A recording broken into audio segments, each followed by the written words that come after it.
Share market views அனைவருக்கும் வணக்கம். Pre market analysis வீடியோவில் அடுத்த வாரம் மார்க்கெட் எப்படி ட்ரேட் ஆகுன்றதை நம்ம பார்க்கலாம். எது சப்போர்ட் அண்ட் ரெசிஸ்டன்ஸாக இருக்குன்னு. அதுக்கு முன்னாடி லாஸ்ட் வீக் நடந்த ப்ரைஸ் ஆக்ஷனை ஒரு கிளான்ஸ் பார்த்துலாம். ஏன்னா ஒரு பெரிய பியரிஷ் கேண்டில் லாஸ்ட் 2 டேஸ்ல, அதுவும் வந்து வியாழக்கிழமை பதிவான இந்த 1% மூவ் வந்து பார்த்தீங்கன்னா லாஸ்ட் ஆகஸ்ட்ல இருந்து இது நடக்காத ஒரு மூவ். ஸோ இந்த மந்த்ல இருந்து 1% பெரிய மூவ் வந்து எங்கேயுமே நடக்கல. ஸோ இன்னைக்கு தான் வந்து அது பதிவாயிருக்கு. லாஸ்ட் வீக்ல தான் இந்த ட்ரெண்டிங் பிரேக் அவுட் ஆனாலும் நான் ஷார்ட் போறதுன்னு சொல்லியிருந்தேன். அதுக்கான ரீசன் என்னன்றதை ஃபர்ஸ்ட் சொல்றேன். என்னன்னா மார்க்கெட் நீங்க லாங் டேர்ம்ல பாத்தீங்கன்னா வந்து ஒரு பெரிய அப்மூவ்ல தான் போயிட்டு இருக்கு. ஸோ இது ஏறிட்டு அகைன் கன்சால்டேஷன் ஆகிட்டு திருப்பி இங்க மேல வந்து மார்க்கெட் ஏறிட்டு தான் இருக்கு. ஸோ இந்த மாதிரி டைம்ல நம்ம வந்து ஷார்ட் போறது ஒரு பெரிய அட்வைசபிள் இல்லை. எனி டைம் வந்து சப்போர்ட் எடுக்கும். இதனுடைய ரீசன்னால தான் இந்த பிரேக் அவுட் கொடுத்ததுக்கு அப்புறம் கூட நான் வியாழக்கிழமை ஷார்ட் போக மாட்டேன்னு சொல்லியிருந்தேன். ஸோ இது வந்து என்னுடைய ஒப்பீனியன் தான். இது தப்பா கூட போலான்றதை நான் வந்து எக்ஸ்பிளைன் பண்ணியிருந்தேன். இந்த இடத்துல சப்போர்ட் எடுக்காம அகைன் வெள்ளிக்கிழமையும் வந்து ஒரு 0.8%, 0.75% வந்து டவுன்ஃபால் கொடுத்துருக்கு மார்க்கெட். இப்ப சப்போர்ட் லெவல் வந்து 25,680 லெவல்ல இருக்கு. இந்த டவுன்ஃபாலுக்கு பெரிய ரீசன் என்னன்னு பாத்தீங்கன்னா எஃப்ஐஐ செல்லிங் வந்து ரொம்ப ஹெவியா இருக்கு. ஒரு 2,500 கோடினா நம்ம மார்க்கெட்னு சொல்லலாம். 8ஆம் தேதி வந்து 3,500 கோடியும், 9th வந்து பாத்தீங்கன்னா அதுவும் ஒரு 3,500 கோடி, கிட்டத்தட்ட 7,500 கோடி வந்து பாத்தீங்கன்னா எஃப்ஐஐ செல் பண்ணியிருக்காங்க. ஸோ அதுக்கு ஈக்குவலா டிஐ வாங்கியிருந்தாலும் இது வந்து டபுள் த டைம் இருந்தது லாஸ்ட் மந்த்லாம். இதை ஆல்ரெடி வீடியோல எக்ஸ்பிளைன் பண்ணியிருந்தேன். டிசம்பர்ல 34,000 கோடிக்கு 79,000 கோடி பை பண்ணியிருந்தாங்க. நவம்பர்ல 17,000 கோடிக்கு 77,000 கோடி. ஸோ இவங்களுடைய பர்ச்சேஸ் வந்து ரொம்ப ஹெவியா இருந்தது. இது வந்து மொமெண்டம் கொஞ்சம் கம்மியா இருக்கு. ஸோ முதல் 4 நாள்ல வந்து பாத்தீங்கன்னா எஃப்ஐ செல்லிங் பெருசாவே இல்லை. 1,500 கோடி, 100 கோடி, 36 கோடி. ஜனவரி 1 மட்டும் தான் 3,000 கோடியை வந்து அவங்க டச் பண்ணியிருந்தாங்க. ஆனா கடைசி 2 நாள்லயே 7,500 கோடி போயிருக்கு. இது வந்து பெரிய செல்லிங்கு. ரெண்டாவது, யூஎஸ்டிக்கும் ஐஎன்ஆருக்கும் உள்ள கான்ட்ரிபியூஷன் நீங்க பாத்தீங்கன்னா தெரியும்.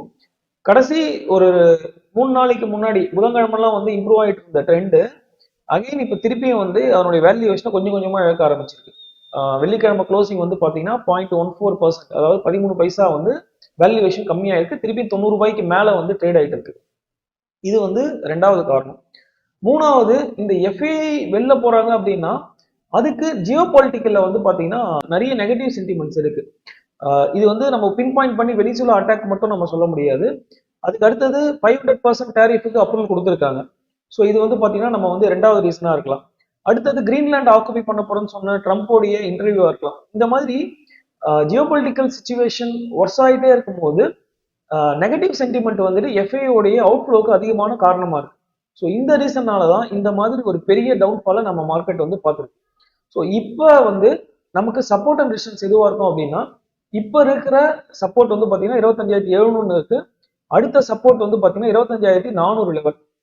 இது ரொம்ப குரூஷியல். ஏன்னா இதுக்கு முன்னாடி இந்த இடத்துல தான் மார்க்கெட் வந்து ரெசிஸ்டன்ஸ் எடுத்துட்டு திருப்பி கீழே இறங்கிட்டு அகைன் இந்த இடத்துல ரெசிஸ்டன்ஸ் எடுத்துட்டு கீழே இறங்கிட்டு ஸோ இதை பிரேக் அவுட் ஆயிட்டு, அதாவது இந்த ஜோனை வந்து பிரேக் அவுட் ஆயிட்டு தான் வந்து மார்க்கெட்ல ஒரு பெரிய மூவ் கொடுத்துருக்கு.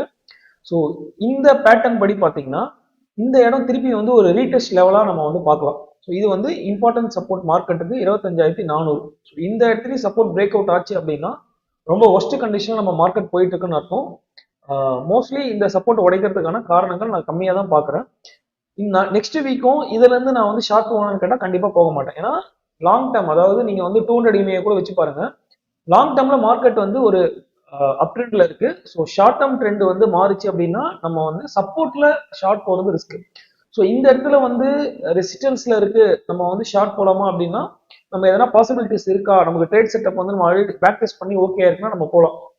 ஆனா இந்த இடத்துல வந்து ஷார்ட் போறது நான் வந்து போக மாட்டேன், ப்ரிஃபரபிள் கிடையாது. ஸோ சப்போர்ட்ல ஒரு புல்லிஷ் கேண்டில் வருது அப்படின்னா, ஸோ நான் வந்து ஆல்ரெடி நான் 1 hour பேட்டர்ன்ல உங்களுக்கு எக்ஸ்பிளைன் பண்ணேன். திருப்பி இந்த வீடியோவில் எக்ஸ்பிளைன் பண்றேன். ஸோ எப்போ வந்து மார்க்கெட் புல்லிஷா போகுன்றதை நம்ம வந்து தெரிஞ்சுக்கலாம் அப்படின்னா இந்த ட்ரெண்ட் லைன். ஸோ நான் வந்து வேணா மற்ற டிராயிங்ஸ் நான் டெலிட் பண்ணிடுறேன்.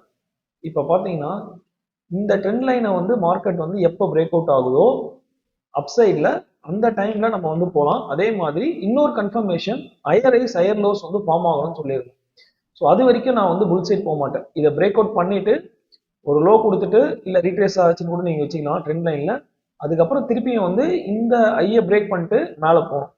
ஸோ இந்த ஃபார்மேஷன் வந்தது அப்படின்னா மார்க்கெட் வந்து புல் சைட் போயிடுச்சுன்னு அர்த்தம். பழசம் வந்து பார்த்தீங்கன்னா அந்த மாதிரி பிரேக் அவுட் ஆகிட்டு மேலே போயிருக்கு. ஸோ இந்த ட்ரெண்ட் லைன் நீங்க பார்த்தீங்கன்னா தெரியும். மார்க்கெட் வந்து இந்த ட்ரெண்ட் லைன்ல ட்ரேட் ஆகிட்டு இருந்தது. ஸோ நான் சொன்ன அதே ஸ்ட்ரக்சர் வந்து மார்க்கெட்டில் ஃபார்ம் ஆயிருக்கு. ஸோ இது பிரேக் அவுட் கொடுத்துட்டு திருப்பி இந்த லோ வந்துட்டு திருப்பி வந்து இந்த ஐயை கட் பண்ணிட்டு மேலே போயிருக்கு. ஸோ ஒரு பெரிய புல் ரன். ஸோ அதே மாதிரி இதுக்கு முன்னாடி இந்த ட்ரெண்ட் லைனை பார்த்தீங்கன்னா தெரியும். ஸோ இந்த ட்ரெண்ட் லைனில் இருக்கு. இந்த இடத்துல இருந்து இந்த கன்சால்டேஷன்லையும் மேலே உடைச்சிட்டு மார்க்கெட்டு அதுக்கப்புறம் மேலே போயிட்டு திருப்பியும் ஒரு சின்ன ஒரு லோ, அகைன் மார்க்கெட் வந்து பெரிய மூவ். ஸோ இந்த மாதிரி வந்து மார்க்கெட்டில் புல் ரன் எப்போ வருது அப்படின்னா இந்த மாதிரி ட்ரெண்ட் லைனை சப்போர்ட் லெவலில் பிரேக் அவுட் ஆகணும்.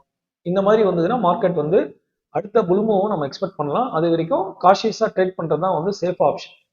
அடுத்தது குளோபல் மார்க்கெட் வந்து இப்போ எதுவும் நெகட்டிவாக எதுவும் போல, நம்ம மார்க்கெட் மட்டும்தான் ரொம்ப நெகட்டிவாக க்ளோஸ் ஆயிடுச்சு வெள்ளிக்கிழமை. கிஃப்ட் நிஃப்டி இப்போ 0.09 கொஞ்சம் ஃபிளாட்டாக ட்ரேட் ஆகிட்டு இருக்கு. மற்ற எல்லா மார்க்கெட்டுமே வந்து பாசிட்டிவாக தான் வந்து க்ளோஸ் கொடுத்துருக்கு. அடுத்தது எஃப்ஐடி ஆக்டிவிட்டி நம்ம பார்த்துட்டோம். ஐஎன்ஆர் கரன்சி வேல்யூ கொடுத்துட்டேன். இப்போ ஓப்பன் இன்ட்ரெஸ்ட் டேட்டாவோடய வந்து பார்த்தீங்கன்னா 0.5 இருக்கு. அகெயின் சப்போர்ட்ல 0.5 வந்ததுன்னா நம்ம வந்து அதை எடுத்துக்க கூடாது. சப்போர்ட் வரும்போது இது புல் ரிவர்சல் வருது அப்படின்னா இது 1.1 இல்லை 1 மேலே இருந்தது அப்படின்னா ரொம்ப பாசிட்டிவா இருக்கு. நம்ம வந்து லாங் போலாமான்றதுக்கான ஒரு செகண்ட் கன்ஃபர்மேஷன். சப்போர்ட்ல பிசிஆர் லோவா இருக்கு அப்படின்னா அது ஷார்ட் போறதுக்கான இண்டிகேஷன் கிடையாது. ஸோ ரெசிஸ்டன்ஸ்ல இந்த 0.5 வந்ததுன்னா நம்ம வந்து ஷார்ட் எடுக்கிறதுக்கான டபுள் கன்ஃபர்மேஷன் அதை யூஸ் பண்ணிக்கலாம். ஸோ பிசிஆர்ல நம்ம வந்து பெரிய செகண்ட் கன்ஃபர்மேஷன் எதுவும் கிடைக்கல. இப்போ வந்து அதிகமாக கால் ரைட் பண்ணிக்கிறது வந்து பார்த்தீங்கன்னா 26,000 இருக்கு. ஸோ இது இந்த எக்ஸ்பைரிக்கான ஒரு ரெசிஸ்டன்ஸாக வந்து மார்க்கெட்டில் ஆக்ட் ஆகும். சப்போர்ட் இது வரைக்கும் பெருசாக எதுவும் ரைட் பண்ணல. மேபி நம்ம திங்கக்கிழமை பார்த்தோம்னா தெரியும் எந்த இடத்துல சப்போர்ட் அதிகமாக, அதாவது புட் ஆப்ஷன் வந்து எங்கே அதிகமாக ரைட் பண்ணுறாங்கன்றதை பார்க்கலாம். ஸோ இதுதான் வந்து நான் சொல்ல வேண்டிய விஷயங்கள் இந்த வீடியோவில். ஏன்னா டவுட்ஸ் இருந்ததுன்னா சொல்லுங்க. நம்ம மார்க்கெட்டுக்கு அடுத்த மேக்ரோ எக்கனாமிக்ஸ்ல அப்டேட் வந்து பாத்தீங்கன்னா பாசிட்டிவா எதுல இருந்து வரலாம்னு பாத்தீங்கன்னா இந்த ஏர்னிங் சீசன்ல இருந்து இப்போ Q3 ரிசல்ட் வந்து அனௌன்ஸ் பண்ண ஆரம்பிச்சிட்டாங்க. இதுல எதனா ஒரு பாசிட்டிவ் ஃபிகர் வந்தது அப்படின்னா மார்க்கெட்டை நெக்ஸ்ட் லெவல் கொண்டு போகும். ஏன்னா ஜனவரி மாசத்துக்கு பெரிய அப்டேட் எதுவுமே இல்லை. நம்ம Q3 ஜிடிபியும் வந்து இந்த மந்த்ல அவுட் ஆகாது. பட்ஜெட் வந்து February 1 வரும். ஸோ ப்ரீ பட்ஜெட்டோடைய ரேலியும் வந்து இப்போதைக்கு வரதுக்கான வாய்ப்புகள் எதுவும் தெரியல. அடுத்தது வந்து பாத்தீங்கன்னா மானிட்டரி பாலிசி, ஆர்பிஐ மானிட்டரி பாலிசியும் வந்து February 1st வீக்ல வரும். ஸோ இந்த மாதிரி இருக்கும்போது நமக்கு இந்த ஜனவரி மந்த்தை டிரைவ் பண்ணக்கூடிய ஃபேக்டரா நான் வந்து இந்த ஏர்னிங் சீசனை பார்க்குறேன். ஸோ பெரிய பெரிய கம்பெனியோட ரிசல்ட் வந்து நாலுலேருந்து வரப்போகுது. டிசிஎஸ், HCL இந்த மாதிரி ஐடி கம்பெனிஸோட ரிசல்ட்லாம் நெக்ஸ்ட் வீக்ல வருது. மண்டே வந்து பார்த்தீங்கன்னா டிசிஎஸும் HCL இல்லாமல் ஐசிஐசிஐ ப்ரொடென்ஷியல், ஐசிஐசிஐ லம்பார்ட்லாம் வந்து பார்த்தீங்கன்னா ரிசல்ட் வந்து டியூஸ்டே தராங்க. வெட்னஸ்டே ரிசல்ட் வந்து அகைன் ஐடியில் இன்ஃபோசிஸ் வருது. ஏஎம்சியில் வந்து பார்த்தீங்கன்னா ஐசிஐசிஐ ஏஎம்சி வந்து ரிசல்ட் அனௌன்ஸ் பண்ணுறாங்க. அடுத்தது 15th வந்து பார்த்தீங்கன்னா ஜியோ ஃபினான்ஷியல் வருது, HDFC life insurance, Angel One, LNT technology. So 16th வந்து Wipro and Reliance heavy weights result கொடுக்குறாங்க. அகைன் இன்னொரு ஐடி டெக் மகேந்திரா வருது. பேங்க்ல ஃபெடரல் பேங்க் வந்து திருப்பி ரிசல்ட் வந்து 16ஆம் தேதி வருது. 17 வந்து பார்த்தீங்கன்னா மேஜர் பேங்க்ஸ் நமக்கு HDFC பேங்க், ஐசிஐசி இதெல்லாம் ரிசல்ட் இருக்கு. ஸோ இந்த ஏர்னிங் சீசன்ல இந்த கம்பெனிஸ் நான் சொன்ன பெரிய கம்பெனிஸோட ரிசல்ட் நல்லா வந்தது அப்படின்னா இது நம்மளுடைய அந்த ட்ரெண்ட் லைன் பிரேக் அவுட் ஆகிட்டு மார்க்கெட் மேலே போறதுக்கான சான்சஸ் இருக்கு. ஸோ இதை தவிர வேற எதுவும் பாசிட்டிவ் நியூஸ் வந்து நம்மளுடைய டொமஸ்டிக் மார்க்கெட்டை ட்ரைவ் பண்ற மாதிரி நான் எதுவும் பார்க்கல. எதனா வந்துன்னா கண்டிப்பா நான் டெலிகிராம் சேனல்ல போஸ்ட் பண்றேன். தேங்க்யூ.